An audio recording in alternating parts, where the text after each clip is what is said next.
Welcome everyone to the PHI Center, and on behalf of our director, founder, Phoebe Greenberg, thanks for coming to this talk about the Hybrid Bodies Project, which kicks off the exhibition opening later on today. My name is Cheryl Sim. Je m'appelle Cheryl Sim. I'm the curator at DHC Art Foundation for Contemporary Art. And we're really pleased to be able to present the Hybrid Bodies exhibition at the PHI Center. My role, I guess I was contacted by Ingrid in, was it 2012? Something like that. It was really Ingrid's, our relationship, which created the conditions of possibility for her to come and bring the project. And it just seemed like a really important research project to try and support. But before I get into like this mini introduction, I guess je voulais dire que la discussion cet après-midi sera en anglais. And the way it's going to work is I'll give you a little introduction to the project. Then I'll introduce Dr. Heather Ross, who will give us a paper of about 20 minutes, and then Marguerite Childrick, who will also give a paper about 20 minutes. And then we'll invite the artists and the other researchers from the PITH team to come and engage in a discussion. There are a few, before the discussion, there would be, each artist would be invited to give a little introduction to each of their works, not go into too much detail because we're going to go and see them. And then we're going to have a group discussion around questions of collaboration, interdisciplinarity, the transformative power of art. And following that, there'll be an opportunity for you to ask questions. So definitely, there's so much to talk about, from transference to identity crisis, to, the vulnerability of the body and the medical establishment. So let's try and get a conversation going around those themes. So getting back to how, Ingrid and I met years ago through another artist-run center where she was presenting, and what was really interesting and crucial about this project is that it is all about process. It's researchers coming together. It's very risky, very courageous. It's collective in its kind of roots. There is no curator per se. Researchers selected artists had to work together. So it's a very, in terms of a methodological approach, this is pretty unprecedented. This is very uncharted terrain. So it seemed really important to support this process and to see what would happen. And I'm really pleased to say that the exhibition is wonderful, coherent, and I hope that you enjoy it as well. In case people don't know, one of the overarching goals of this project was to bring the phenomenon of the emotional and psychological effects of organ and specifically heart transplantation to the consciousness of the general public. So keeping that goal in mind as a sort of a research initiative, this sort of project was founded. And PITH, P-I-T-H, stands for Process of Incorporating a Transplanted Heart. The PITH team, and that's going to come up a lot during the discussion, are the interdisciplinary group of medical and science researchers. So when we say the PITH team, that's who we're talking about. Here with us are all four artists, Ingrid Bachman, Andrew Carney, Alexa Wright, and Catherine Richards. And we also have from the PITH team, in addition to Dr. Heather Ross and Dr. Marguerite Childrick, Enza De Luca, Susan Abbey, and Jennifer Poole. Okay, so then without further ado, I would like je vais présenter Dr. Heather Ross. She's Associate Professor of Medicine at the University of Toronto and Director of the Cardiac Transplant Program at Toronto General Hospital. She's the Ted Rogers and Family Chair in Heart Function. She is oh my gosh, Heather, you've got so many things. Let's welcome Heather Ross. It's a pleasure to be here. We'll just get things turned around. Can everybody hear me all right? So it's a real honor to be here. I am the converted, having started originally as a more basic and quantitative scientist. So it's been a very interesting journey, and what I wanted to do is to share with you a little bit about how we got here. So one of the things we know is that people have been fascinated with the idea of transplantation for an incredibly long time.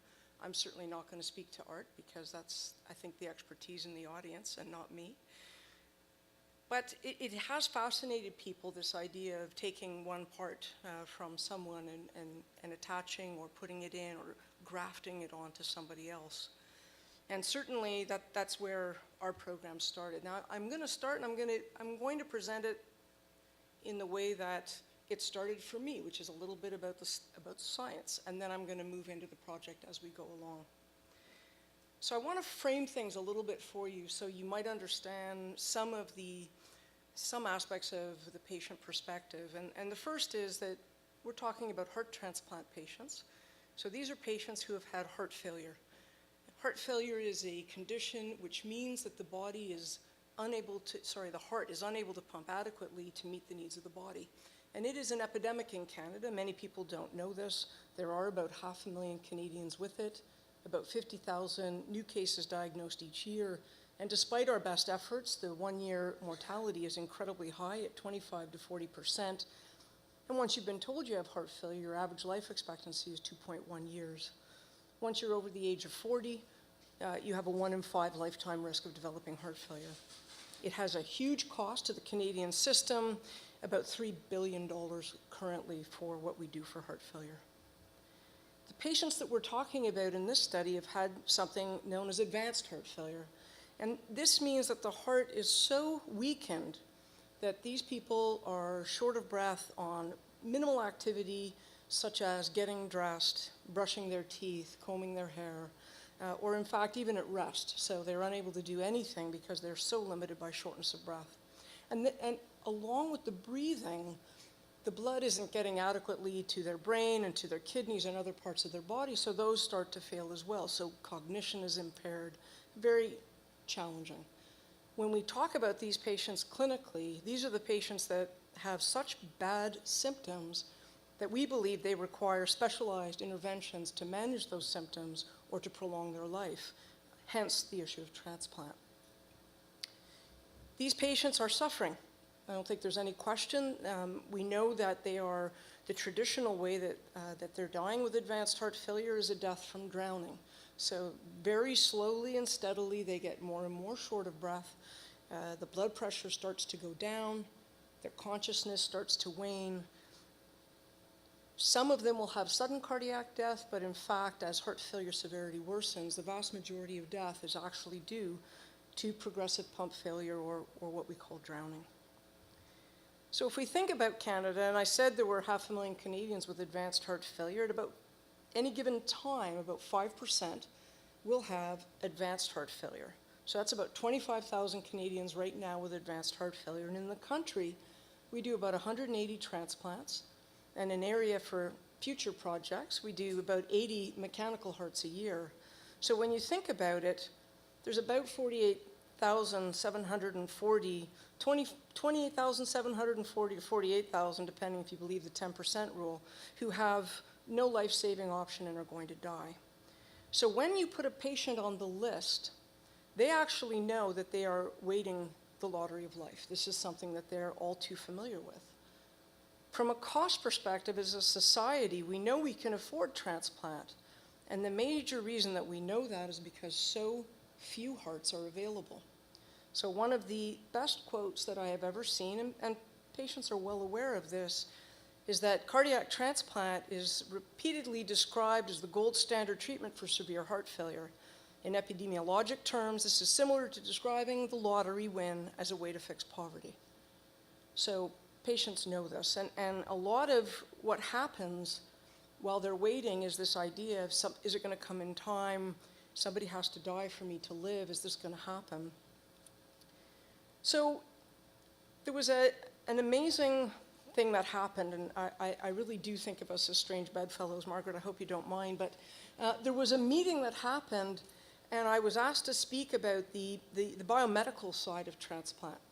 And in the back of my mind, while all of this was going on, I was very aware of a patient that I'd had who'd had his transplant. The transplant was biomedically very successful. And he came into the hospital one day having tried to cut the heart out with a knife. So I'm not a complete blonde, and you recognize that there's something more here that's actually going on. This is a patient who's doing well. There's been no rejection. The medications are stable, functioning normally, and yet tried to cut his heart out with a knife. And it was in the meeting of Pat McKeever and Margaret Shildrick, and then Jen Poole and Susan Abbey, that the team actually came together. And really the starting point of it, I think in many respects came from this quote from Jean-Luc Nancy, who said, "Never has the strangeness of my own identity touched me with such acuity, for in me is the intruder." And he was a philosopher and a heart transplant recipient. And that's really how things got started. So the PITH team was born. Now, when you were told that there was some bravery in this, the reason that comes up is because the traditional work on quality of life in heart transplant patients shows a clear improvement in quality of life. There's some poor return to work. There's a little bit of depression and anxiety, maybe in about 20% of patients, but standardized measures that are used routinely. These patients are doing well, they're functioning well. They have, as you can see here by the red bars, almost no symptoms. Everything looks really good. So if we think about things, the traditional transplant modus operandi is that distress refers to psychiatric diagnoses such as depression, anxiety, and psychosis. And anything else puts you on the front page of the National Enquirer. So when we began to look at this, there certainly was that feeling of, it's okay, I'm established now, I can commit career suicide by going down this pathway of such unusual work from a biomedical area. But I couldn't not, and I really have to thank Margaret for that, because she gave this just ridiculously brilliant talk on corporeal cuts and conjoined twins, and it blew my mind. And that moment started to gel some of these senses that I had from patients, that it wasn't just all about, it's all good. So the overarching purpose of the PITH project was to ask, how do heart transplant recipients perceive their hearts, bodily integrity, and personal identity? How do heart transplant recipients imagine and speak about their donors? How do these perceptions, thoughts, and accounts change over time? Is there a relationship between these perceptions and physical and mental outcomes? And those were the broad overarching questions. We had a number of patients. The patients who were recruited into the study, of which there were 25, had no clear recognized psychiatric illness at the time of recruitment. We did audiovisual qualitative interviews. Enza DeLuca, who's in the audience, did these interviews, and she deserves an award because these interviews were incredibly emotional, and she was able to complete these interviews truly remarkable. So I'm going to give you 3 excerpts just to give you an idea. And remember, these patients have come into clinic. Everything's good in clinic. They've told us everything's fine. Here's the language. I'd like you to just think about this. Keep strong and keep the faith. If you think too much about the negative stuff, you won't be prepared for what amazing things will happen. Now I want you to visualize what you think the recipient who is saying that looks like.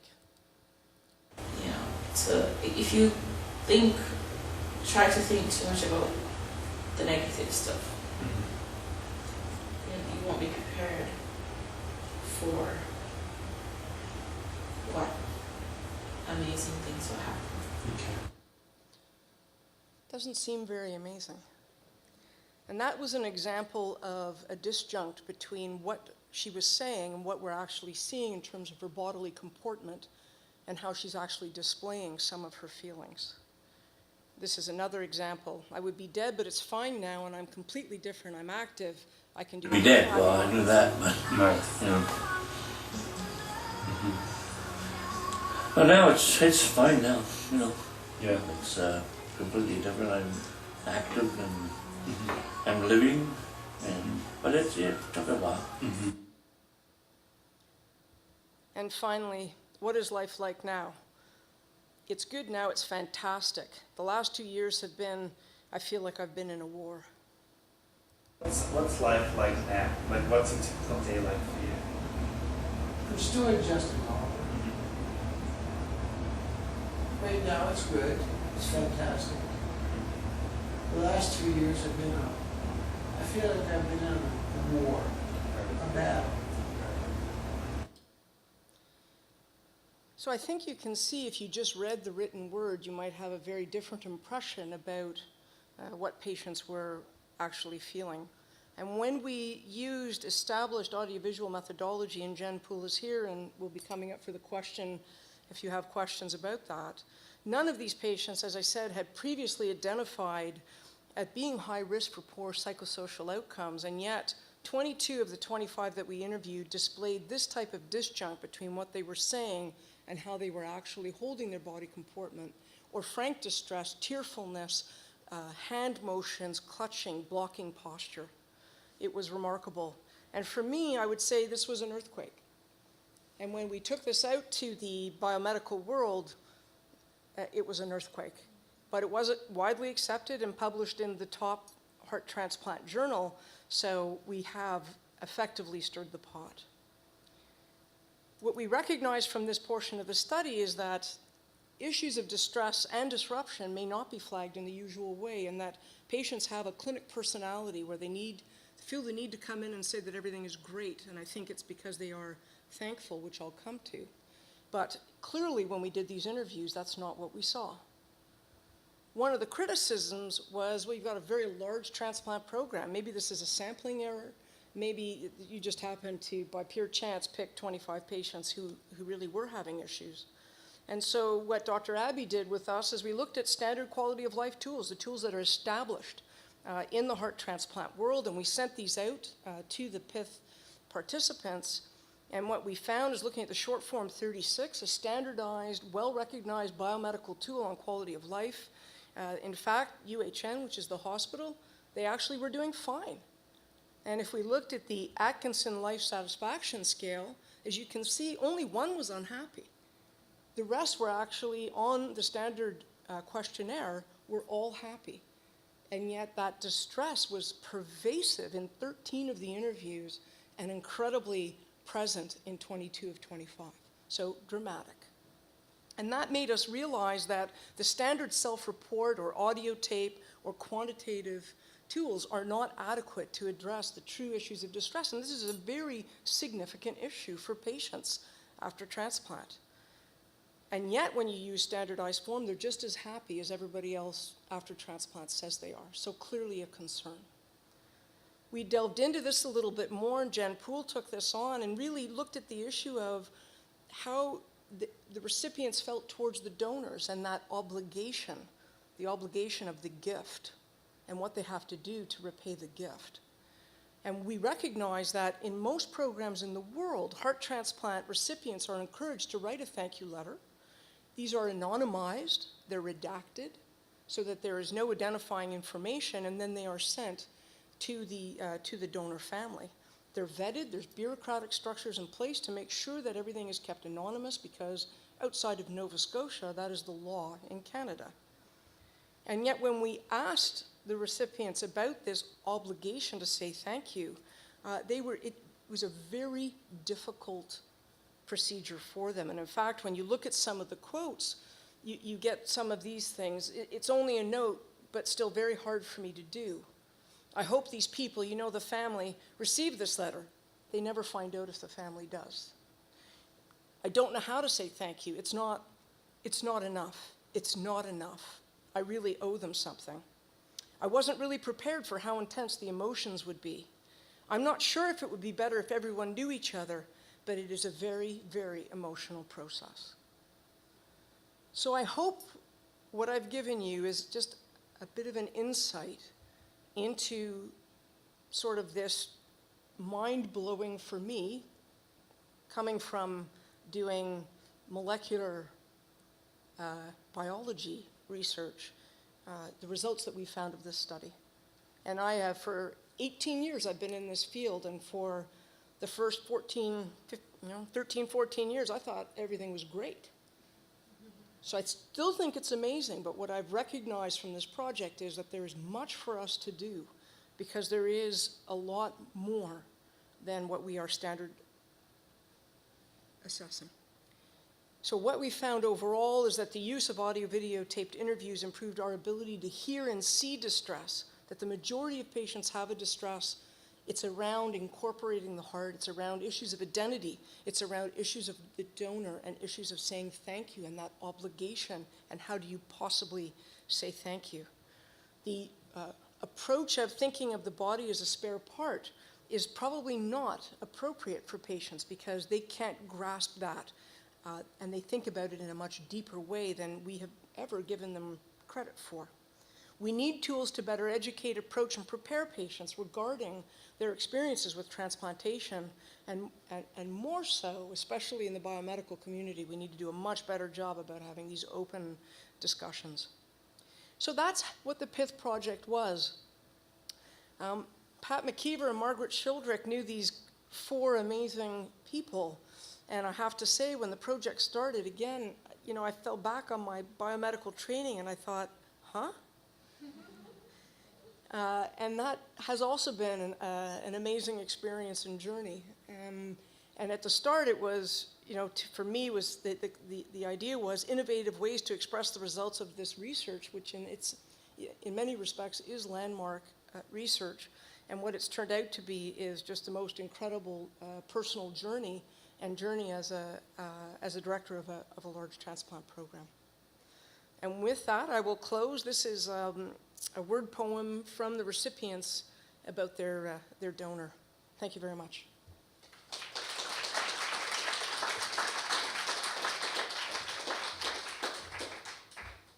Thanks, Heather. All right. Now we'll call on Margaret. I don't know why I was saying Marguerite. It was like a French thing or something. Anyway, so Dr. Margaret Shildrick is Professor of Gender and Knowledge Production at Linköping University and Adjunct Professor of Critical Disability Studies at York University in Toronto. She identifies herself as a body theorist, combining post-conventional philosophy, cultural studies, critical theory, and psychoanalysis to investigate the questions of corporeality.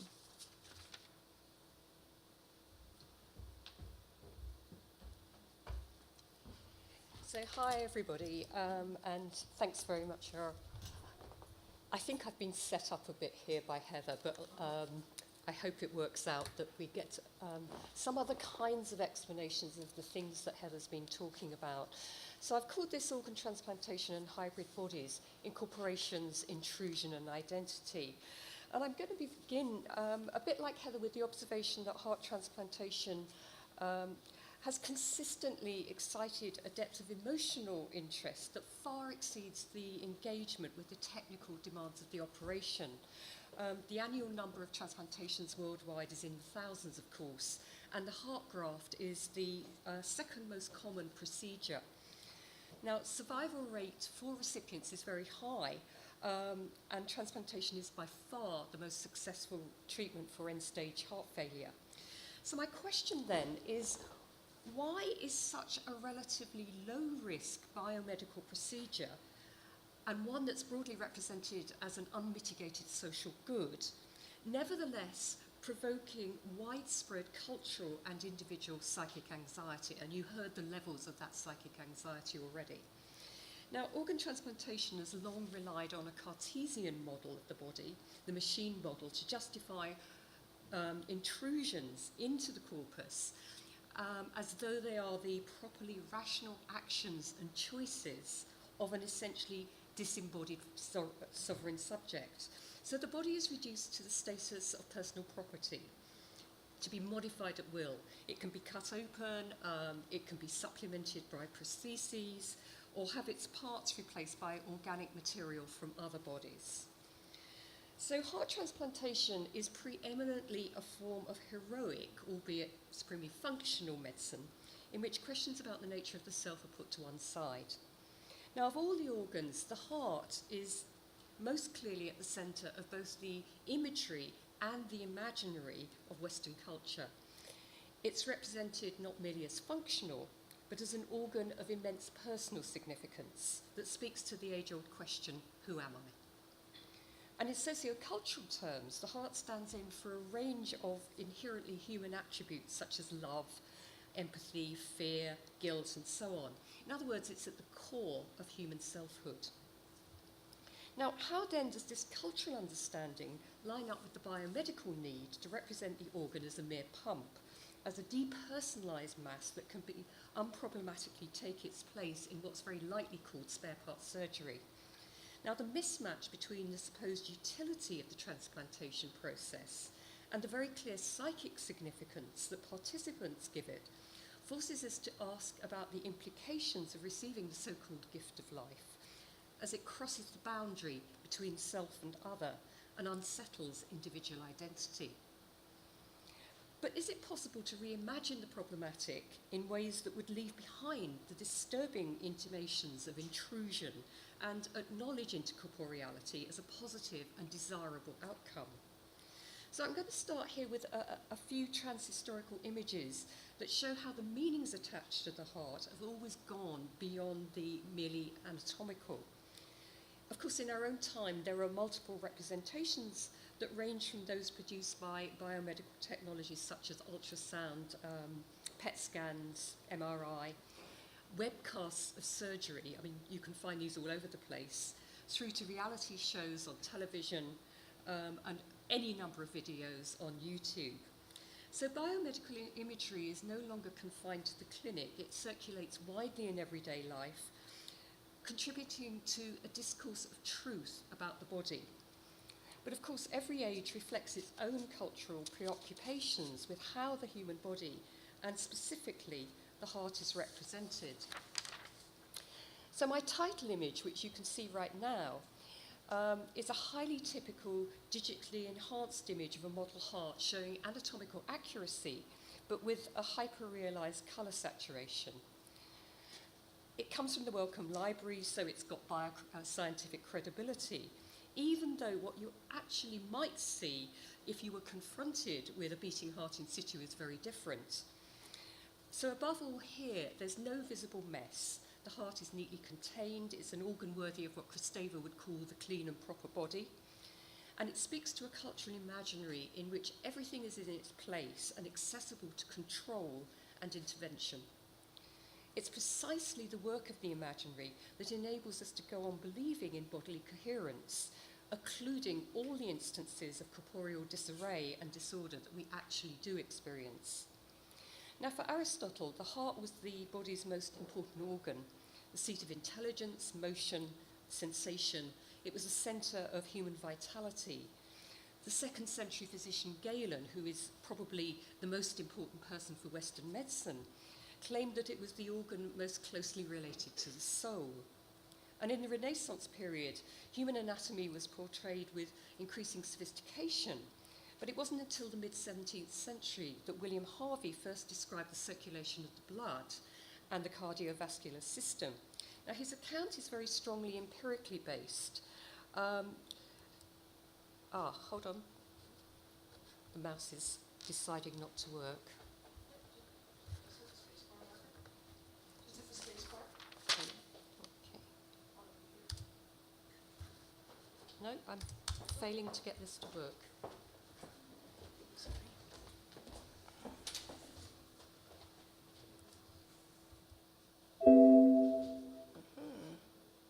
That's exciting.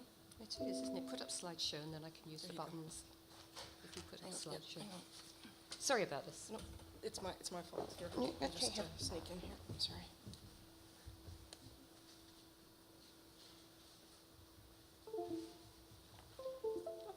we have that? Just put it up as full. Yeah, that's it. Okay. Good. Okay, so this is a quote from William Harvey. So the heart is the beginning of life, the sun of the microcosm. Even as the sun deserves to be called the heart of the world, it is the household divinity, which is indeed the foundation of life, the source of all action. So clearly this new empirical science is shot through with metaphors that make the heart the iconic centre of all sorts of cultural and religious and cosmological speculations and beliefs.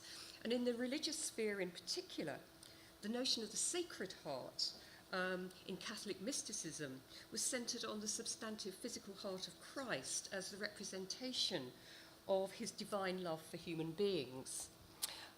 This very sentimentalised painting by Bertoni is quite typical. The heart here is the source of an otherworldly light that reminds us, I think, of more recent images. So this one is Leonard Nielsen, and it's an exquisite photograph of the delicate yet obviously quite robust internal structure of the heart, glowing with an ethereal light which reminds us of the Sacred Heart itself. So the overall impression here remains one of mystery, but true to our own cultural imaginary of bodily control, we cannot but admire the capacity of modern day technology to intervene into this corporeal substance. Now, just as Christ proffers his own heart for our redemption, contemporary photography and biomedicine hold out a similar promise, that the heart is not simply life-giving, but a movable feast that's open to inspection, repair, and ultimately transfer. Now, this strange, even contradictory conjunction of discourses that both emphasises a symbolic significance that eludes bioscientific explanation and celebrates the apparent mastery of our capacity to intrude at will into the human body is one that's evident throughout the narratives of heart transplantation. Now, in that light, and despite the mystique of complex surgery, the lay public are generally content to accept the illusion of heroic medicine in which our fragile, disorganised, and possibly diseased bodies are restored to health by the intervention of skilled experts. The unspoken aim is to regain control of the failing body and restore the suffering subject to her singularity and wholeness. Now, some of you might remember the excitement that greeted the world's first heart transplant, which was 1967. Now, in this image, the recipient, Louis Roszkanski, was 2 or 3 days out of surgery, and it's highly misleading despite this cheery wave, because he really stood no chance at all of recovery, and he was dead within a couple of weeks. Now, at that point in time, there wasn't any effective way of controlling the immune system's overwhelming rejection of the alien material, and it's clear that the recipient could not survive. Nevertheless, the leader of that transplant team, Christian Bernard, achieved immediate celebrity status as the man who'd quasi-successfully challenged our biggest vulnerability, death. Now, of course, immunosuppression drugs are highly effective today. Contemporary patients who survive the first month after transplantation can expect up to another 12 years of life on average, and some, of course, live very much longer. So the gain in life years is considerable, but what's rarely taken into account after receiving a heart is the emotional and psychic responses that recipients experience and how successful they are in rebuilding their lives. So to all intents and purposes, we believe the men in scrubs will save us, but only by assenting to the notion that one body part is interchangeable with another. So for all its success, contemporary heart transplantation continues to be haunted by questions that rarely find overt expression in public domain. There's always a current of anxiety that breaks through the gloss of heroic medicine. So consider this image. This is a medical examiner holding up a healthy and a diseased heart for inspection. I mean, it's absolutely unsentimental and depersonalised. And in the background, you can see a dissected cadaver. But it's disturbing because even as it illustrates the machine model view of the body, you're thinking about this functional exchange and what would that really mean?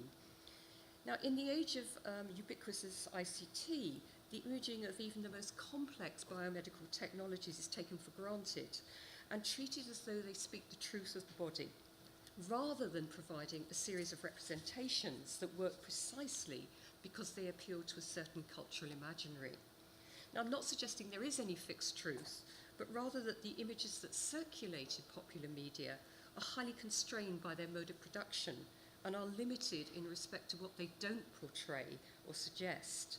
So hearts are not pristine icons of containment, radiant with light. They are messy, bloody, slippery organs. Surgeons are not always in control. The replacement heart is not a spare part, but the remainder of a life recently lived. The unconscious recipient will not wake up restored to herself. And the alien DNA of the donor heart will never become proper to the recipient. The representational technologies with which we're bombarded have deeply moulded cultural attitudes towards the nature of the body, but largely avoided any sustained debate on the implications of receiving a transplant heart. The unproblematized perception is that life is always preferable to death, and that if the operation can be done, it should be done. So it's become commonplace, and the limit is only the acute shortage of hearts. It therefore becomes a matter of healthcare policy that the public image of heart donation is highly positive and shot through with individual post-transplant success stories. So you have things like the transplant games, which reassure the public that recipients are happy, healthy individuals with few limitations, and certainly a greatly enhanced quality of life. This is a typical quote. The athletes are living proof that organ and tissue donation works. Now, in many cases, this is surely true, but the need to inquire more deeply into the post-transplant experiences of recipients as a whole remains. Alongside the authorised narrative of biomedical success, there's an altogether more uncomfortable cultural discourse that addresses issues of identity disruption. To resituate the heart of the one in another body is always going to carry the intimation of hybridity. And we're probably all familiar with the plethora of stories that hint at or even fully assert the existence of identity transfer. The notion of being personally invaded by an alien other has a very long history in Western literature and film, and it reappears strongly in the context of heart transplantation, where a quite literal and substantive incursion has taken place. Many films and tabloid media chronicle transplant-related identity issues, and the question for us should be, not are these stories true, but why do recipients report the kinds of phenomenological changes that give rise to such stories? So the PITH project, as you've seen, set out precisely to test that empirically, to find out more about the psychic disturbance and disruption to the sense of self that recipients experience. And as you've heard, over 80% are actually showing some degree, and very often a high degree, of distress or body dysphoria. In other words, there's a continuing awareness of the otherness of the donated organ. And yet, the concept of hybridity is rarely raised, despite the very personal transactions between the recipients and the deceased donor that is implied by that phrase, the gift of life. Although it's rarely openly alluded to, both donor families and recipients appear to entertain the possibility that identity transfer may be one element in the original exchange, and that donor families explicitly record their hopes that that the deceased donor lives on in the body of another, and these are just some of those. Now, in the United States, where anonymity is less strictly enforced, you get all sorts of TV reality shows where there will be a staged meeting between a Grateful Heart recipient and a member of the donor family. And, there's a common assertion that the donor's personal characteristics are clear to see in the recipient. And this is often accompanied by a request to, as it were, lay hands on the body of the recipient to feel the donor's still beating heart. In the clinic, however, the question of the phenomenological significance of incorporating the heart of another is rarely addressed. So it's no surprise that recipients try to recompose their own identities by constructing personally credible story about the donor's identity.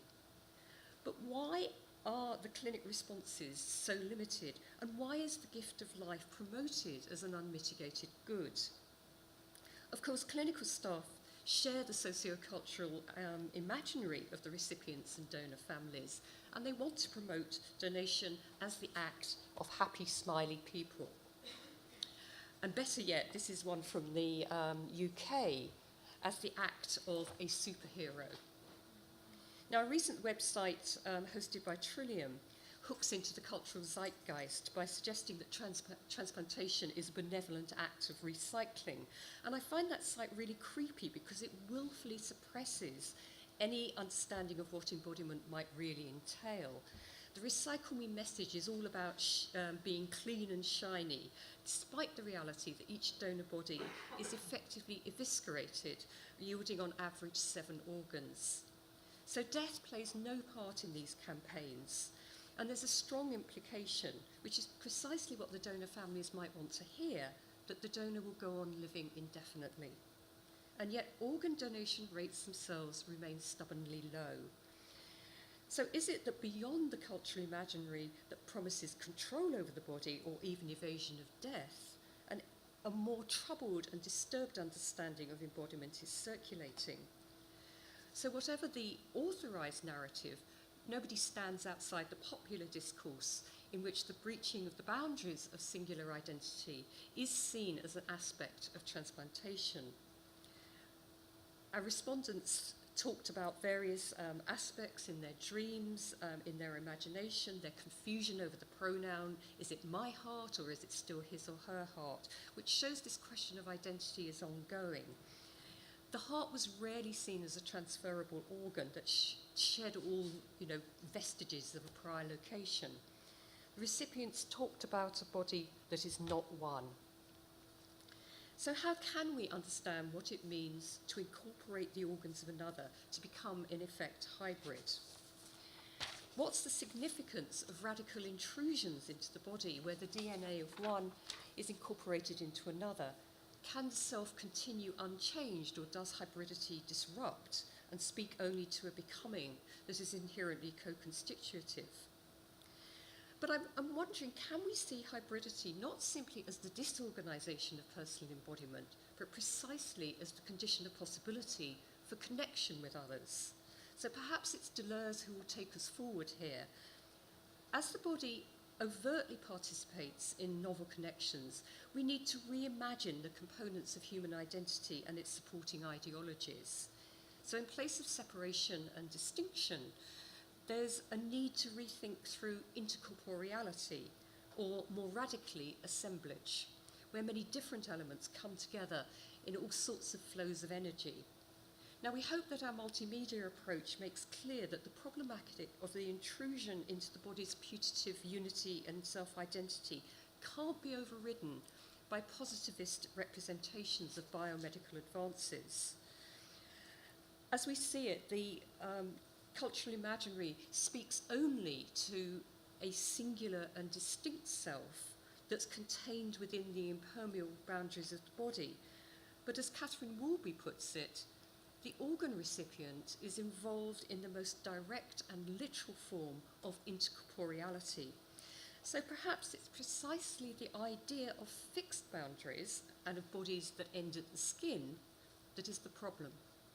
We need to rethink the range of biomedical interventions that fundamentally transform the nature of embodied identity and provoke representational strategies that, rather than telling the one true story, both acknowledge the experience of disturbance and engage with the modalities of hybridity, intercorporeality, and assemblage. And I hope we'll all find that this very wonderful show that we're about to see will take us in that direction. Thank you.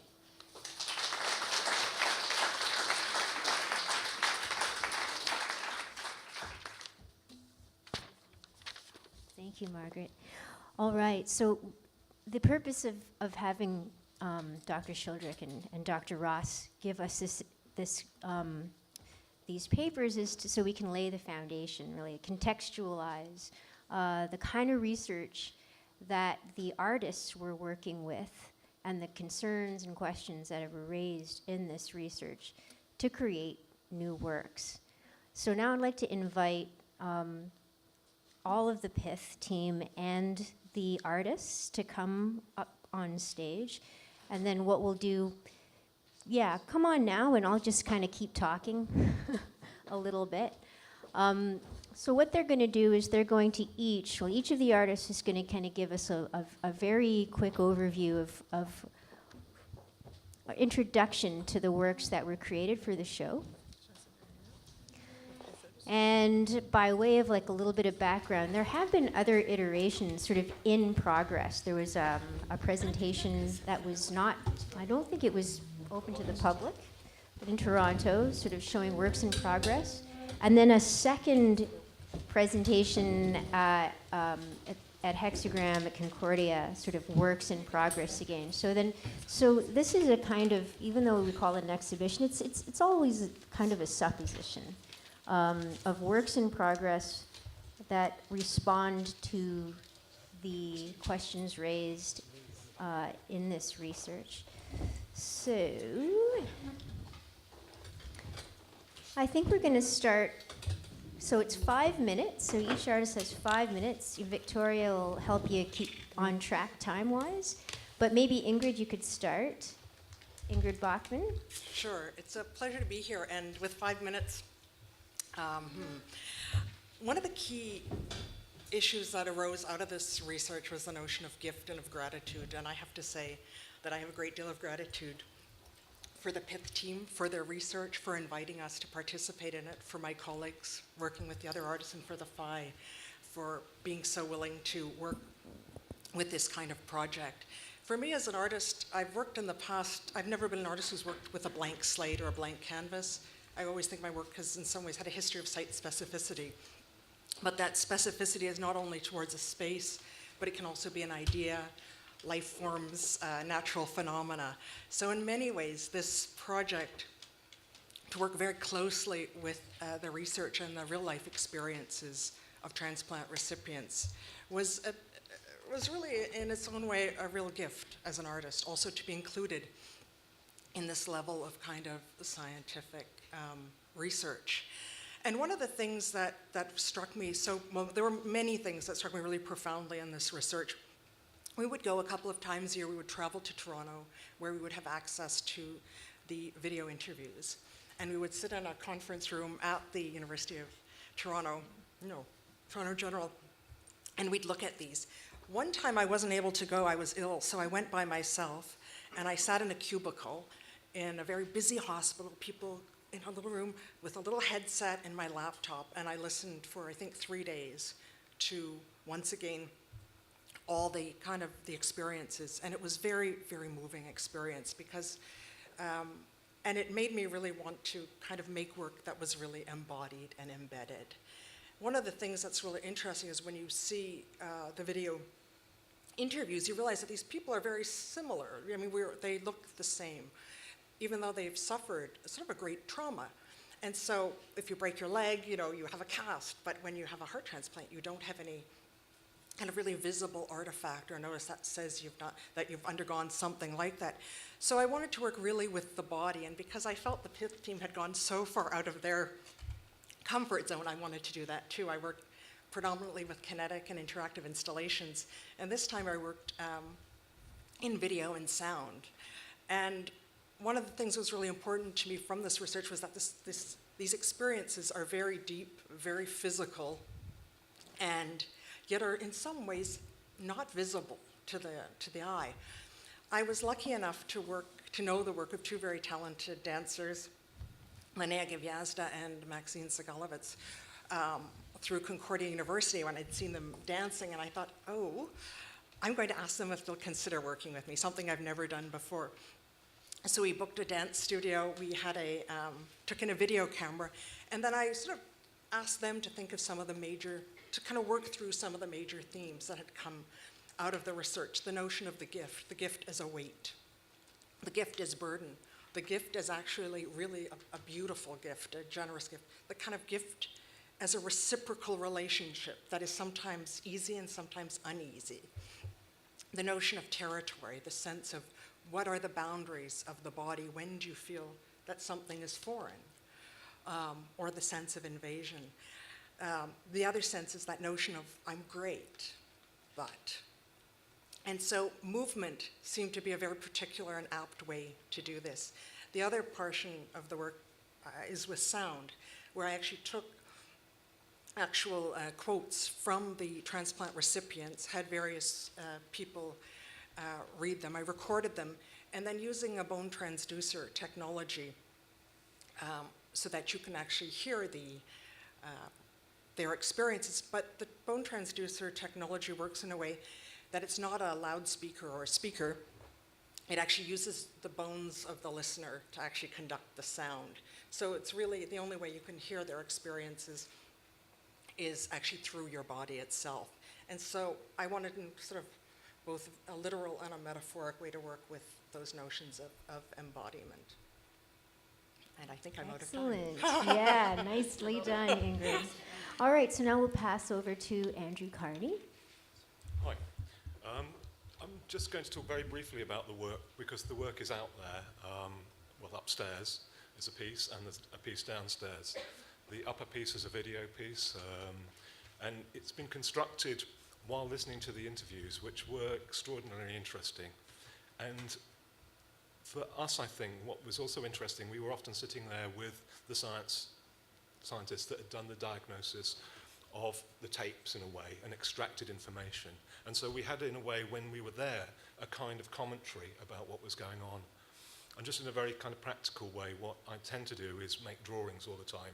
So I came away with sets of drawings that I'd made, which were responses. And they tended to be around a kind of shape or a form of a body very often. And when I got back to the UK after these visits, I began to put I took photographs of a kind of medical model male figure, and then I began to apply what I'd heard and what I'd listened to, and having the sense that I wanted to construct something that was always changing. And that's the nature of the kind of first piece of kind of video, in a sense. It's a work that just kind of varies and changes.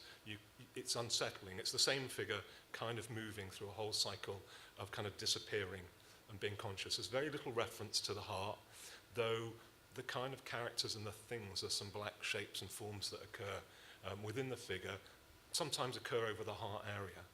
But it is just about a state of flux, because I think the thing that I've taken from the whole project, in a way, is this kind of dissolution of the self, in a way, and one that I'm aware of and become more aware of through the project, that we are always, it's not just true of heart transplant patients, but it's true of us all, that we're all kind of the results of shifting fields and senses of being, and that seemed to be really important.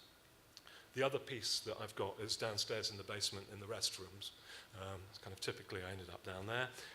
But that was a response to several things, which was coming last year here to a kind of a event where we were talking about the project. A chance occurrence with a piece of soap that was in the apartment where we were staying that I kind of liked. A studio visit where I saw some work by Maud Bernier, who ended up doing the casting for me of her sculptures, and it all kind of came together. And alongside, there was a point also that must be said, that we got responses to the earlier work that we were doing from people that had transplants. And so they were talking about their experience of our work, and it gave us another chance to kind of feed from that. And one of the things I was very conscious of in a very physical way was the need for cleanliness at all points. The notion that we're on immunosuppressants constantly, they were very scared, especially in the first few months, are very risky, that their body's system for defense has been knocked out. So I was very conscious that they wanted to keep clean. And I was aware of that as a kind of thing as well, and I kind of almost sensed that they kept their distance slightly in a way. Didn't want to get too close because of germs. So there's this kind of vulnerability all the time. And so I think there was this kind of thing that I wanted to convey, which was about the vulnerability, the washing of the surgeon's hands as well, and that kind of cleanliness, but also to give something that was quite physical about holding something. I'm not sure that the work is complete yet. It's a kind of first trial to see. I think now, thinking and listening to what Margaret said, I think it's a little decorative. I want to go and mess the hearts up a little bit, you know. So everything is a kind of sense of process in a way, but that's where I've ended up. And it's just fascinating to be involved in this kind of event. It seems to me, I've worked quite a lot with scientists, and it seems to be a kind of new way of working. But in a way, artists have always gone off on travels and visited things. And when one thinks of kind of going to Tahiti and bringing back things, and I think that in a way this is a kind of new frontier, to kind of visit science labs and to bring things back. But I think very importantly, it's about, we have the data from science, but how do you make that material? How do you give it a sense to everybody else? And how do you open up that discussion? And I don't think in a way that scientists should be the only holders of data. I mean, the public pay for the data in a sense, and we should all kind of share it and use it and throw it around a bit, reflect on it and think about it. And I think that's about what I'd like to say. Thank you, Andrew. Excellent. Alexa. People have said various things about the project already, but I don't think anyone's mentioned that we've all been involved in the project for 6 or 7 years. And for me, I've worked with scientists across art and science for nearly 20 years now. But for me, one of the particularly exciting things about this project has been that we artists have been developing our research kind of in tandem with the scientific research. It's not that the science has been done and now we've come along to kind of interpret it. It's all been happening at the same time, which has a very different kind of feeling about it and has been really exciting. But I was trying to think in preparation for this roundtable of a sentence that kind of encapsulates what my work's about. And I suppose, broadly speaking, it's about a kind of meditation on what it is that we think makes us human. So that could be all sorts of different things. But the work's been, I've made a lot of work around physical disability. I've made work around the ethics of murder. And at the moment, I'm interested in psychosis. So it's all kind of around the human being. So to be asked to make work on the subject of the heart and transplantation was really exciting because it's kind of central to, very literally, to my interests. And in watching the videos and hearing Margaret and Heather and others speak, for me, and I suppose this is typical because it's my interest anyway, what I wanted to really stay with people's stories, people's first-hand experience, and make work where the subject of the heart transplant was brought into an encounter with the viewing or listening subject. So my main piece upstairs is a sound piece, and it's taken a long time to arrive at. First of all, I thought there was going to be some video footage in that piece. I thought I wanted to videotape a heart transplant operation and show that kind of raw, fleshy footage of the open body alongside the narratives about more about the metaphors, the emotional heart transplant as a metaphor for relationships, where the boundary of the self is kind of disrupted. But as I've tried that and tried it, it just didn't work. And so the imagery is kind of separated out. I have a piece in the Rhino Lounge, which is 3 little video animations. So that, the video is just that piece on its own. And those came not from videoing in surgery, but from a visit Heather very kindly arranged for me to meet the, what's he called? Pathologist, yeah. Sorry. So I went to have a look at some explanted hearts, which on one hand are kind of chilling and a bit scary, but they're also really beautiful. So I photographed these explanted hearts and then took them away and kind of played with them in Photoshop. And I've reanimated one in 3 different ways. And the 3 different iterations of that heart beat at different rates and they have different colours. The piece is called Cadenza, so it's a kind of musing on health and illness, life and death. That's it. I guess you'll see from that. And so upstairs we have the narratives and which come out of some little felt jackets. So I wanted to have a sense of embodiment, but a sort of slightly abstracted sense of embodiment. And the narratives are triggered as you walk up, you, the viewer or listener, walk up to them, which again is important because I wanted you to play an active part in the piece as a listener, as a viewer. So that in a way you're having a kind of relationship with the people who are speaking. I think that's probably enough. Thank you. Catherine. First, I wanted to second Ingrid's comments. I think the bravery of the medical team, and that's what attracted me to this project. Here are people literally working on the front lines who are willing to really deeply question what they're involved with. I think that's very rare. And just this morning, and I think you've all got a very good picture now of what's at play. For some reason, the Celtic wonder tales, which I've always had a great admiration for, came to mind. You know, the lead characters on some kind of difficult journey. They meet some innocuous character, and is granted a wish, and this person asks for their life, right? There's some amazing wish they ask for. And they're granted the wish, which of course turns out to have emerged to have a cost. And the rest of the tale is about the cost. And as we were invited to be part of this project, the cost, I think, was already clear to Pith. The cost was all sorts of issues about identity, of doubling identity, of where you exist anymore. So this was already the kind of tale we entered. And the first piece I built was really, and I won't go into details because it's the second piece I'll talk to, it was really about that patient's experience that we've heard about today. But all the time, and I think with any of these amazingly, I think, complex and deep projects, it takes a long time to figure out where you can be there and where you can be as an artist. There was something kind of niggling at me in the sidelines, and that was in Dr. Ross's office. Now, Dr. Ross doesn't bring patients to her office.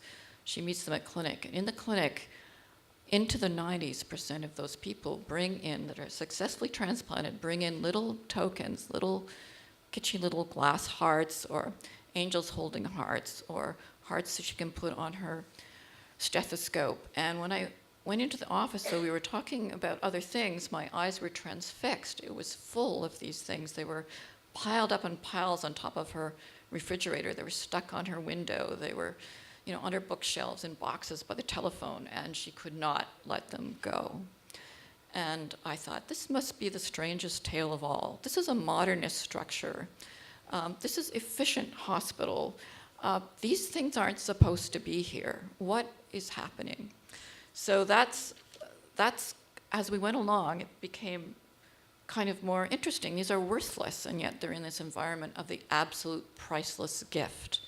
These aren't sentimental. They aren't saying, we remember you, Heather. They aren't really a gift either. So what is happening here? Is it a shrine? We're used to seeing pictures of shrines with people giving metal body parts in that shrine.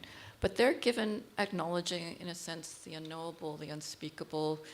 We're trying to navigate forces that we cannot control. This is being given to a person, and they're filling up her office. So I asked to borrow them. I don't know what to do. Actually, I didn't want them because they're already locked down as an artist. I mean, these little hearts are locked down in their symbolic medium. I mean, this is not something I would actually really choose to work with. As soon as I asked to borrow them, Heather said, oh, I don't know. I can let those go. And can you give me a photograph? This makes it even more interesting. And of course, when I took them back, I thought, oh, maybe I'll use the originals in an artwork. And I went, no. They'll come back to my garage in a crate from an art show. I'm responsible.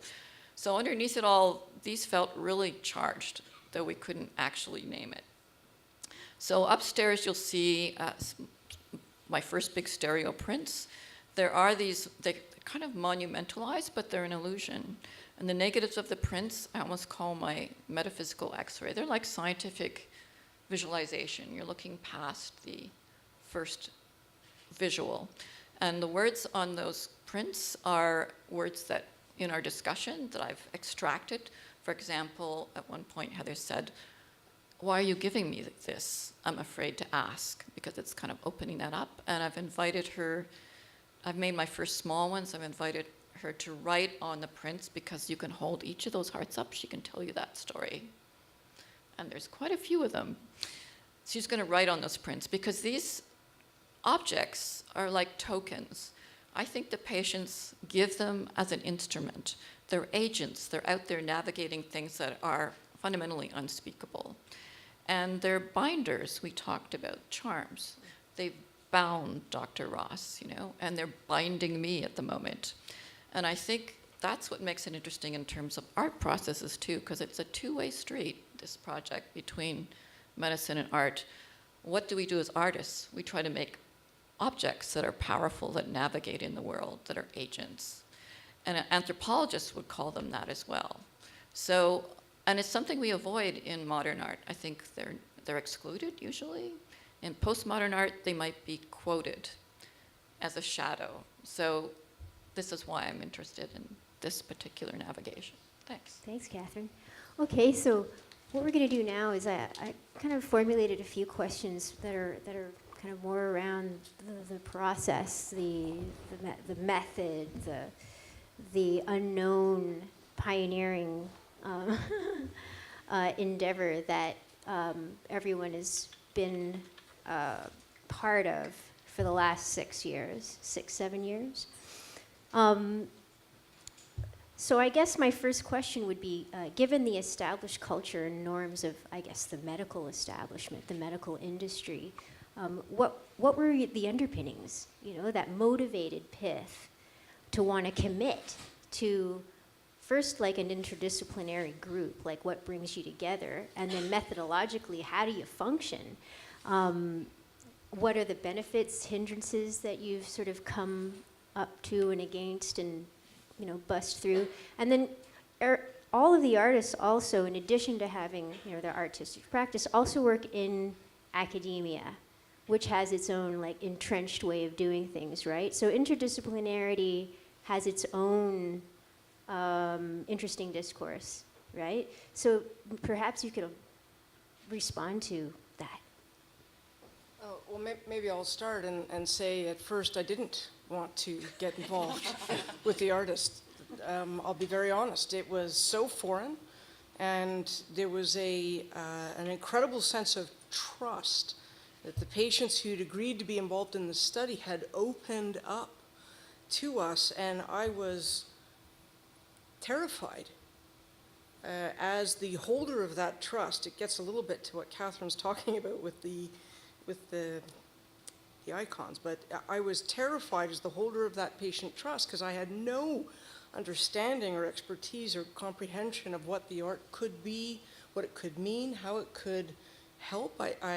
So I was dragged along for the first stretch, and I think I remained very concerned until the artists came to Toronto and they showed us some of their other work, and we were able to see it in an installation, and all of a sudden it was like, oh, yes. But until that time, I had major angst. And at the very start, it really was down to Margaret and Pat, and I think Susan. At the start, I was sort of, yeah, no, I'm the boss of this project. We're not doing that. So it took, and I think that really comes from being, again, I was a molecular biologist in my postdoc, so it was just such a leap of faith to see where the project would go that it took me quite a while. Once I saw the first time, and I was so profoundly moved that it became for sure, but there was for me there was serious angst before that moment. I don't know if anybody else wants to comment.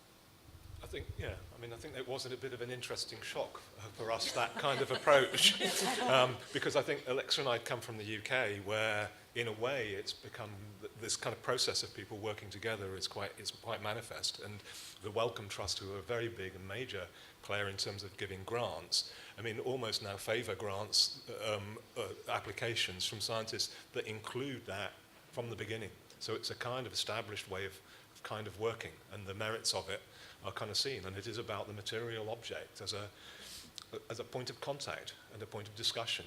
It's throwing ideas out. It's those things that we do, I think, are kind of thinking aloud, putting things out there to be talked about. Well, there actually is a history of that in Canada. It's just unfortunately just been erased. Very early on, the NRC had very good fellowships. Canada Council had a really, really early one with social science, the sort of INSERC, which is the hard science group. Much less with medicine, interestingly enough. Unfortunately, at the moment, those are all being killed off. So just a little thought. I just want to respond a little bit to what Catherine was saying about also working within an institution. And right now, research creation is sort of the buzzword at the institution I work at. And there's almost an intent to make artists become like scientists and to adopt a quantitative methodological approach. And what was particularly unique in this project is that the PIT team wanted us to function as artists. And it was this real notion of qualitative research and tacit knowledge, and how we find a place for that was particularly valued and I think invaluable. And I think that's an ongoing discussion and debate, is how to make that kind of knowledge that is very different. I mean, scientific and artistic research is very different, but I mean, we were surprised by the number of our overlaps, both in terms of our interests. And so now I think the next challenge is, how do we make this other kind of knowledge have a place, as sort of be part of a beyond the table in terms of a larger cultural context? Well, our research is very different on the kind of practical day-to-day level, but actually when you start to think about the philosophical questions, they apply across art and science. I mean, we're all dealing in the end with the same kind of high basic questions, the high-level questions. But personally, I find academia very destructive because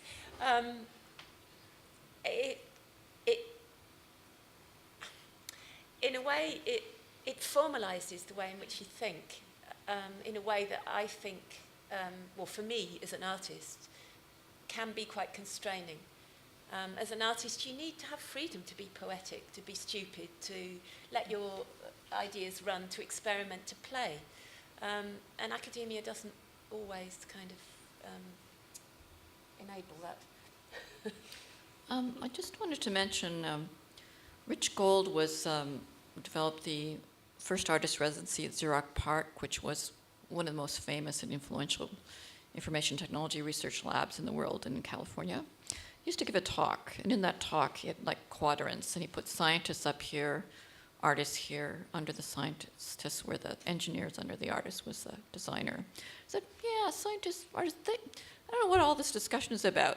They both think they're doing good in the world. They're both curiosity driven, and they both think they're gonna save it in some way.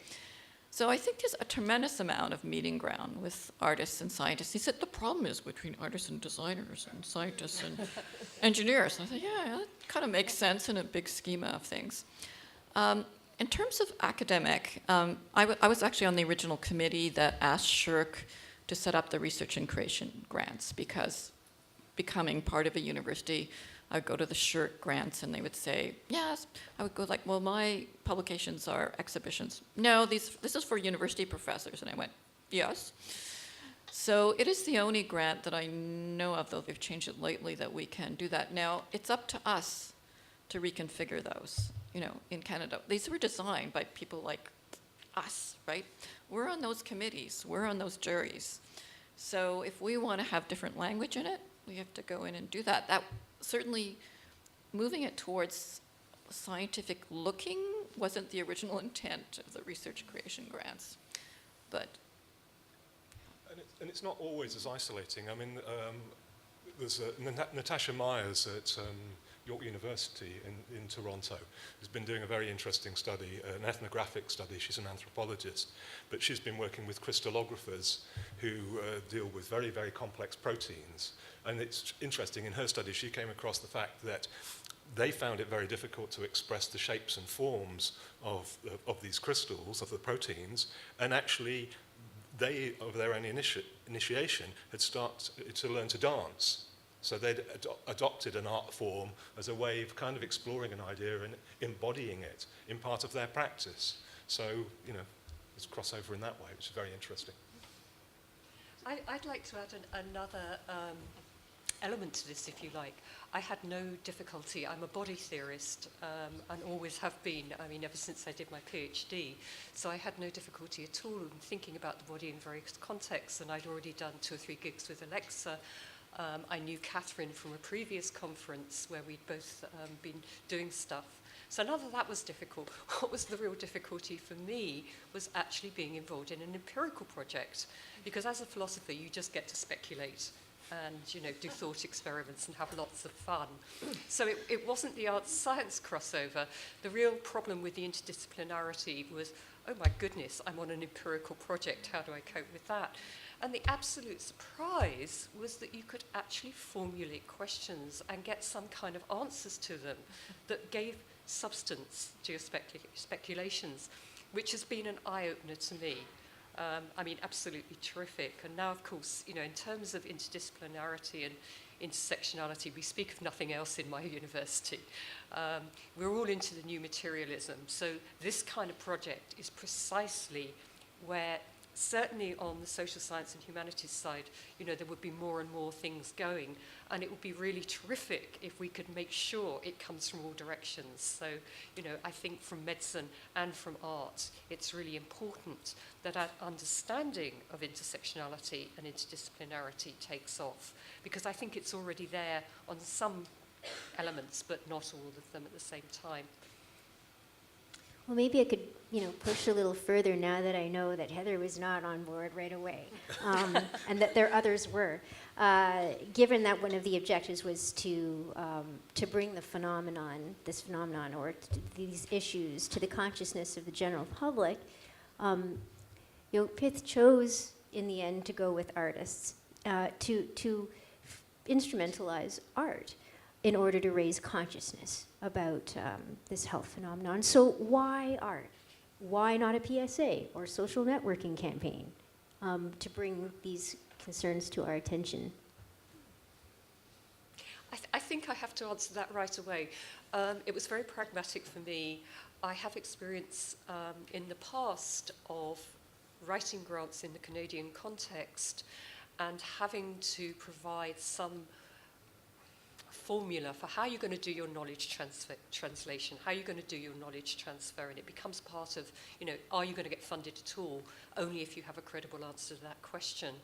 And it seemed to me that, you know, so much of it is about evidence-based stuff. You know, how do you get this out to the public? Well, you've got all this data and you just disseminate it through maybe conferences, maybe community groups, maybe journals. And I thought how much more exciting it would be to actually do it through art. So for me, it was a very, very personal thing, but also knowing quite a lot about what Alexa was doing and having worked with her, that was a real kind of impetus to actually take that forward. But to start off with, it was, oh my God, we've got to do a knowledge translation section on the funding. So practical, That's practical. But maybe, was it Susan? Yeah, maybe you want to. I guess I don't have a lot to say about it because I think it was really Margaret and Pat's leadership, and just that I have an interest in art, so I would kind of go, come on, Heather, come on, come on. I mean, an interesting piece, though, an interesting juncture, I think, in our work was that actually the artists got funded before we got funded. So that was a really interesting piece. Right? And it caused for a little disconcert. It was a bit of a... Yeah, disconcerting. Yes. Bump in the road. Yeah. Yes. I do want to qualify that some of my concern, no, I think it's important though, and we had lots of discussion about this, was the trust that the patients had given me.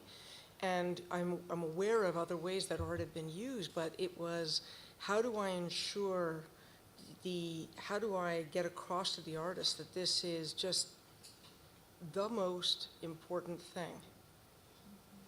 And in fact, that was actually easy as it happened. But that was where my fear came from, is that these patients have entrusted us with this incredible transformational information about what transplant really is that we didn't really appreciate, and I want to make sure that this is handled with the respect and privacy and trust that they have given. And I felt that as their primary doc, and as the director of the program, and as the director of the project, I felt that weight to an incredible degree. And that's really where it came from for me, was, my God, what are they going to do? And you know, oh my. So it wasn't a lack of understanding about knowledge translation, the need for knowledge translation, which has to be in every single grant in Canada. You won't get anywhere. Margaret's absolutely right. It was more my concern about that just incredible weight of responsibility for the trust that the patients had allowed ENZA into their home. They'd agreed to have these discussions, which lasted, in some case, 2 to 3 hours. They poured it out, and it was making sure that that was understood, which, as it happened, I didn't even need to say it. It was inherently understood. But that piece I didn't know, because I don't come from that area, and that was where my reticence actually stemmed from. Can I add something? Yes. If I can work. But we were also reticent about our own work at exactly the same time. So imagine this, I'm the token social scientist on this group. So I was doing qualitative research and being critical and getting paid for it, which is unusual and wonderful at the same time. But we were all really concerned, like we're developing this visual methodology. No one else has ever done this before, and we're going to apply it in a hospital in Toronto, where people wear lab coats and suits. So we were really insecure about what it is that we were doing. We believed it, and we were insecure at exactly the same time. And so to add art into the mix, right, added more insecurity into the mix, and more unknowing, which gets us both excited and terrified at exactly the same time. So there's a lot of this bothness going on. And thankfully, it has blossomed into more unknowing, more anxiety, and more wonderful things at the same time. We never know how we're going to feel at each step in this process, and it's not a linear process. It hasn't been linear at all. It's been really circuitous. It has been ups and downs and sideways and all kinds of emotions. And that's one thing I've been sitting here thinking about a lot, is this project for me, and I'll only speak for me, this has been an extremely emotional project, and always was and always should be. So scientific knowledge, you're supposed to somehow divorce yourself before you do your data analysis, and we haven't divorced ourselves. In fact, we've married ourselves and married our own emotions and identities and anxieties and into it all. So it makes perfect sense to me that Heather, you know, as I did as well, felt the, you know, reverse ready position when faced with art in the mix, when faced with our new methodology, and when faced literally with seas of what we used to call the wall of no from funders and from people, established members of the biomedical community, and even social scientists would say, excuse me, explain this methodology? What is your evidence base for this? And I'm like, don't have one yet, stay tuned. So emotion and anxiety have been a part of this whole thing, and I think it's just the way it should be. And maybe you'll be feeling those same things as you look at some of the installations, but yeah, don't turn away from it. I may be wrong, but I think that you felt that at the beginning that it was a one-way process, that we wanted you to give us your material without kind of giving you anything back, and then there seemed to be a change that you realised it wasn't about that. I think for me it was also when we saw the video footage, and it's so compelling, and Enza and Oliver were really so fantastic in the questions that had come up, that you couldn't come out of those interviews not feeling, I think, moved and altered. And we speak about artistic license, and in some ways as artists we often will take that we do have license to do anything. And for this project, I really felt that I didn't feel constrained, but I felt there was kind of a wonderful, like, there was more to it. There was a responsibility, that it actually really mattered what we did. Yeah. And that was a really a big shift. And it was really, it was not only our respect for them, but also that incredibly moving video footage that really instilled, it's like, this matters. We have to be, well, as respectful, but also as honest with it. I think the medical team's honesty about themselves and the process and questioning what they were doing, immediately set the stage. The videos, we've talked about it before, just little works of art in themselves, and if I could put them all up, I would have. But just to mention the word instrumentalization, because I think as an artist, I'm not interested in being instrumented. And I wouldn't have got involved in the project. I mean, there are definitely occasions like that. Oh yeah, we have this data, we want to make a visualization. You're an artist, can you make it? I mean, I've been around that. And I think that's what was, I mean, these are like really profound issues. And there's no easy answer. And the fact that, you're really answering them, but we all belong to them. Like, it's all part of our culture. It's also intervention of technology, into our lives, and it's carrying a ton of stuff. So it's, I think, developed much more elaborately and deeply than maybe what's written down on a grant application. Well, it just seems like there's been huge risk, I guess, in general for all parties, and that you kind of have, once it was like, okay, art is how we're going to do it. Then that trust was given over. Then there was an opening, right? It seemed like there was an opening to deepening that trust and letting art happen, sort of as a dialogue, as an ongoing kind of process.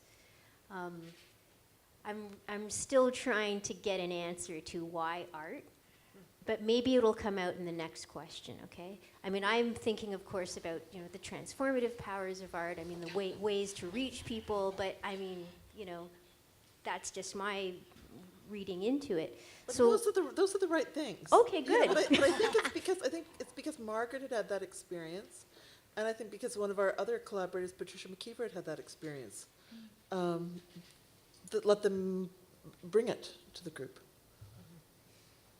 All right. But wasn't there a moment, I'd completely forgotten about this, am I wrong? Wasn't there a little moment when it was like, we want to decide if your artworks are okay before they go out there? I think very early in the process, that was actually, interestingly, but makes sense, on a table. But I'm now that I've forgotten totally about that, I wonder when that fell off the table. It was like, something happened that was no longer like, okay, we're going to tell you if you can show that piece of art. I think it's because the team transferred all of the trust that had been given us over. And when that transfer happened over, there was no longer any fear about how you were going to manage that. It happened because you actually saw our work. Yeah, no, it really made a very big difference. YYZ in the show there and showing the work there was very critical, wasn't it, in that summer blank period when we did it? Because also it was the notion that the transplantees were there, Yes. and they accepted it very easily, and they started to talk about it. I know that one of the frictions had been the use of nude models in my work, which was a kind of something historically that I've used. You were worried that was going to worry the patients, but actually they saw it as a response to their vulnerability straight away, and were very, very positive about it. And it was those kinds of things and those kinds of discussions that kind of changed everybody's minds, really.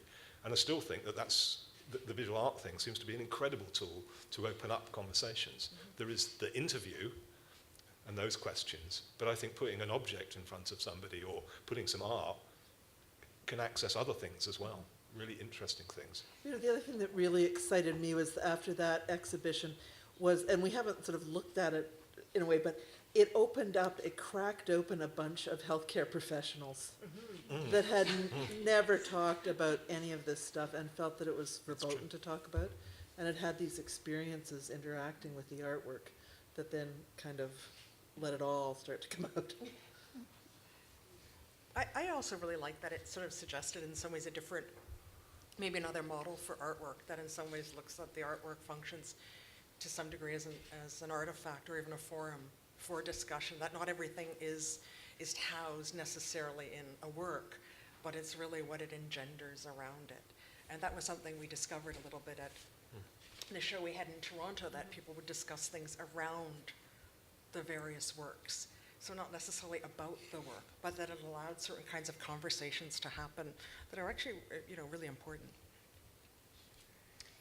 Well, I guess this was the question that we've been skirting around is also this has never, to my knowledge, been done before. I mean, essentially you have research questions and terrain of investigation by medical and science research, interdisciplinary research team approaching artists to make work. There's sort of not a really clear set of directives around how that's going to happen. How is it going to be judged? There's no curator. I mean, it's just like your curator's commissioning works, which is, and then there's got to be all kinds of back and forth negotiation, talking. What does it mean? What do you like this? Is it too decorative? I mean, that it's just like a wild kind of. Okay, no, I stand corrected. That never happened. Margaret hasn't seen it yet, but it was my feeling about it. I think that yeah, it's right. I've gone with this kind of model that's there already, and it's not the right model. But there you have, this incredible dialogue that's happening. So maybe just before we close out this period of discussion and open it up to questions, maybe people could share some of their perspectives on what it's been like to work this way, like all these levels of collaboration. And it didn't just end with Pitt's interdisciplinary discussions, inviting artists also from different disciplines, also working interdisciplinarity in a disciplinary way. But then you had to negotiate with PHI, DHC Art, me. The collaboration took on another layer as well. Thoughts? I don't know. I always remember everything with rose-colored glasses.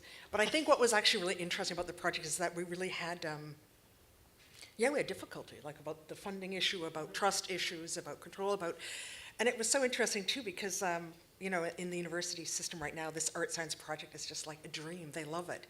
And yet there's a certain pressure in academia for artists to be like scientists. Mm-hmm. And what was particularly phenomenal about this project is that the scientific team wanted us to be artists. So I think this sort of very organic nature, and I have to say it's been a pleasure working with you, Cheryl, and the PHI, but it's been really this push-pull around the project, and that actually these kind of often difficult discussions did happen. And I think for everybody it's been fantastic working as part of this team. But one thing that has made it quite difficult is the distance between us, physical distance. Mm-hmm. Because, we're in the UK, we can't just kind of pop in and look at the videos or have a coffee with you and discuss some ideas. So there's been a major kind of organisational thing going on to bring us all together in various places.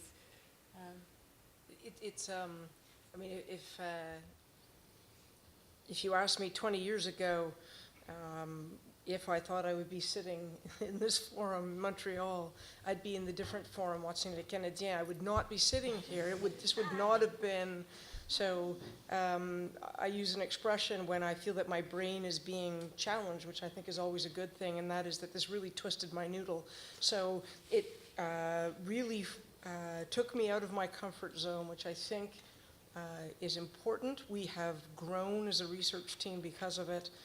I'll have you know we did get funded for our next project, but it has really, it's been one of the most impactful things that I've been involved with because it has made me uncomfortable on so many levels, and I think that is a really good thing to stimulate growth.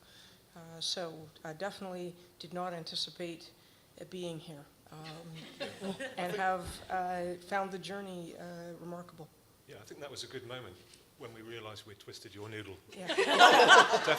Definitely, that was a highlight. Well, on that note, so we have a little bit of time for questions. We're going to pass a mic over to Victoria here. And if you have a question, please feel free to put up your hand. Si vous voulez poser la question en français, on peut essayer de faire une traduction.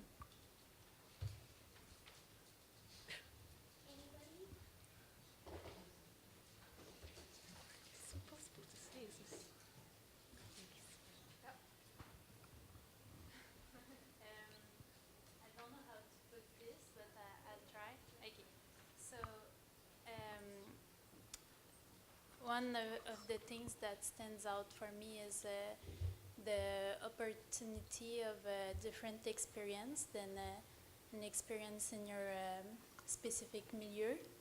And the other thing is the idea of networking.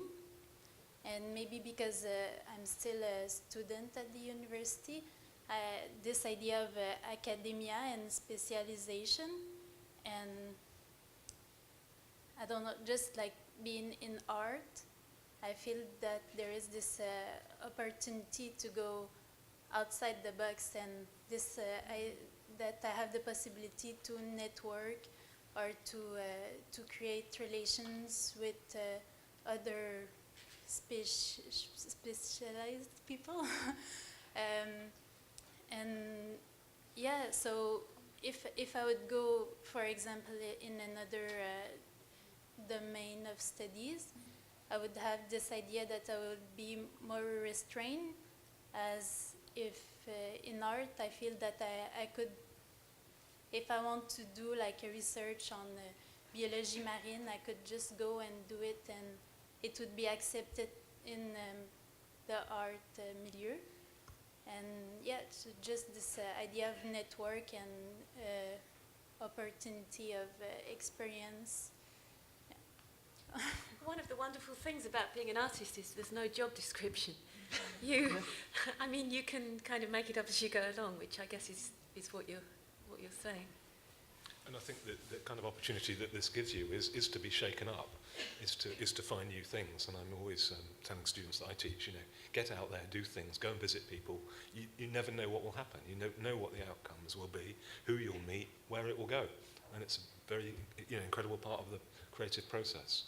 And I think it's also now the time. I mean, my view, it's just, not probably correct, but in a way, the science world, the scientists have dug little holes, keep digging down into specialism, to the point that their holes are so deep that they can't see each other sometimes. And I think that's also a kind of really interesting kind of experience, that when you meet them, you suddenly start to talk and they can open up. And it begins to kind of enlighten the whole conversation. And a number of people that I've been involved with in terms of science have kind of gone on and re-looked at the way they teach, the teaching pedagogy of how they do it, and that's been really important. And occasionally you kind of feel, wow, I kind of might have thrust a little bit of an idea into that scientist's head. I was talking to somebody about muscular dystrophy the other day, and this terrible disease where the muscles disintegrate.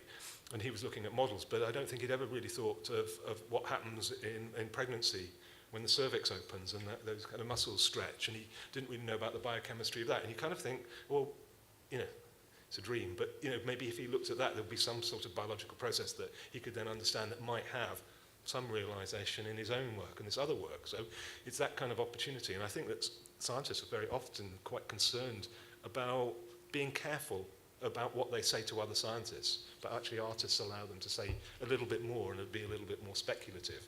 And that's a kind of quite enjoyable kind of process. But I have to admit, the one thing though I was really impressed by was the absolute rigor of the PITH's research.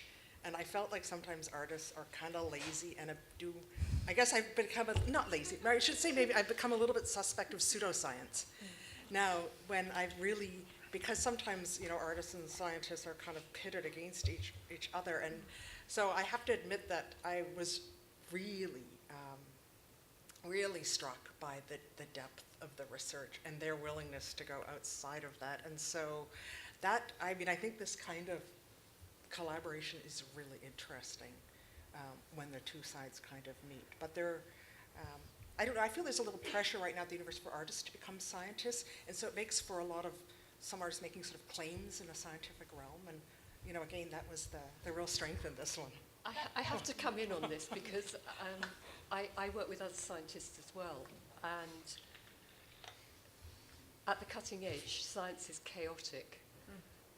You know, it's full of surprises, it's full of indeterminacies, it's full of possibilities. You know, it's not like the whole that Andrew was describing. It's quite the opposite. And I think one of the things about this whole project, bringing together the artists, the people from humanities, social sciences, and hard science, is there aren't any answers to any of these questions.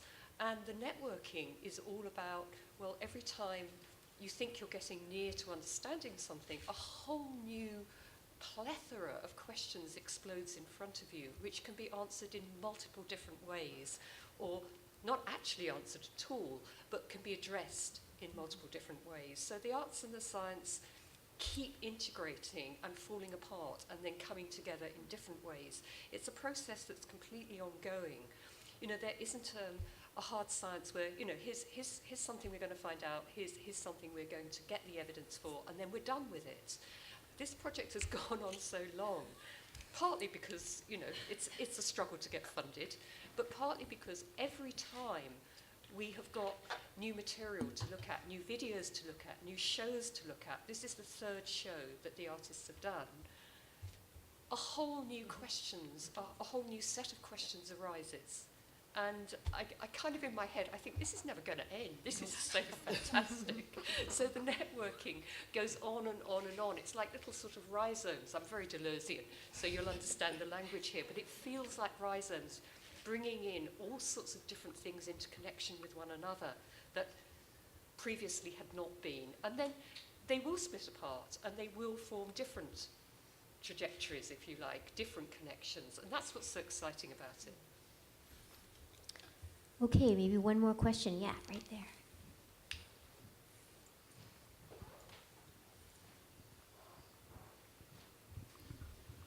Hi. I just want to say firstly, thank you for coming and for all of your responses. I found the discussion extraordinarily rich, and especially in terms of listening to each of you talking about how you all came together in a collaborative process to create this. And I guess my question is related to the surrounding community around all of you and the kinds of responses that have happened in a wider community level in terms of this project. Because the focus has often been in this discussion on how each of you felt about it and within your specific, within specifically your communities within the medicine and within academia. And I guess I was wondering how responses outside of that have been as well. That's a great question. The first time I spoke at it at a medical meeting, it was the first time we released our results. It was in Paris. It was at our international heart transplant meeting, and the room was packed. It was standing room only at the back, and you could hear a pin drop. Then the questions came, and it was interesting. There was the questions from people that are, wow, yeah, we've been believing that there was more. That was one group. Then there was the group who have made a life on quantitative research, who said no. And then there was the group of reporters who wanted us to talk about our work as it related to some of the crazy stories in popular press about changing tastes, men who like to wear shoes, women's shoes, all those different things, that whole other piece. So it was a very interesting experience. The whole team was there. We brought the whole team, on the science side, the biomedical side, we brought the whole team to Paris, and I think everybody's senses at that meeting were similar, but I'll let them speak to that. As I have spoken about it more, and when I'm invited to speak and I say, well, I can give you a talk on quality of life, or I can give you a really provocative talk on a very interesting project, and I always give that opportunity first because the inviting person knows the audience, and more now people are actually wanting the provocative talk. So the information is getting out there. We have been able to publish it in the science world in high impact journals, so with rigorous peer reviewed high impact journals. And I think for us, the moment that told us that we were getting the message out was that we were the #1 ranked CIHR grant for this next phase of our project. And it's just as provocative, but we had a bibliography, we had a pith bibliography of presentations and papers and publications that showed that it is real. What it means and how we explain it, as Margaret says, and whether it's true or not, it is how they feel. And it is real, and we do need to address it. So I think in some respects, we've kind of made it onto the edge of the radar. But still, when you present, and usually it's the more paternalistic, misogynistic style, old school docs in the room, by and large, and you can just watch them as you're talking, and the heads are shaking, and the arms are all the body language, and then there's this and the clock, and but you have a sense of groundswell. There are other people now doing the work. It's creeping in many different areas, and Margaret's work and interest in microchimerism and all these other areas in regenerative medicine. The work becomes relative as we move forward, new mechanical technologies to keep people alive. We need to understand what it really feels like for those patients. So I think we're at the start of, I think it was Churchill who said, it's not the end, it's not even the beginning of the end, but it may be the end of the beginning. And that's the way it feels. And like Margaret, I feel like I'm going to be with knee replacements and on crutches, and we're still going to be doing this work. So I am quite excited about that. Anyone else? I would say, well, this is the first real exhibition we've had. So when we referred to earlier ones, we did workshop type exhibitions, which were really more for the whole group with some invited guests. So I would say the jury's definitely way out there, hasn't even been started in terms of, we want to talk about the relationship to the art world. That has not been really started until today. But all the time, you kind of feel as though you're speaking to people. I mean, certainly a number of us teach and lecture, and they're interested in what we do. So that's a kind of transmission. And so there's a kind of engagement with the topic there. And I'm kind of going to use this as a kind of excuse to thank PHI as well, because it's interesting, even when the show's going up, you're talking to the technicians, and they're getting engaged, and they're kind of wondering. So they're asking questions about it. And I would, at that point, just like to ask, say a big thank you to all the, wonderful technical support we've had from Spencer, John, James, Mark, David, and Karen, if I've got them all right. But they've been excellent. I hope you can pass that message on. Well, that's actually a perfect segue into going to wrap up and thank yous. First of all, I want to thank all of you. Merci beaucoup. Thank you for coming here to share this launch with us. Thank you so much to everyone who made the trip to Montreal, and even those of us who just had to cross town. On a day like this, it's a big deal.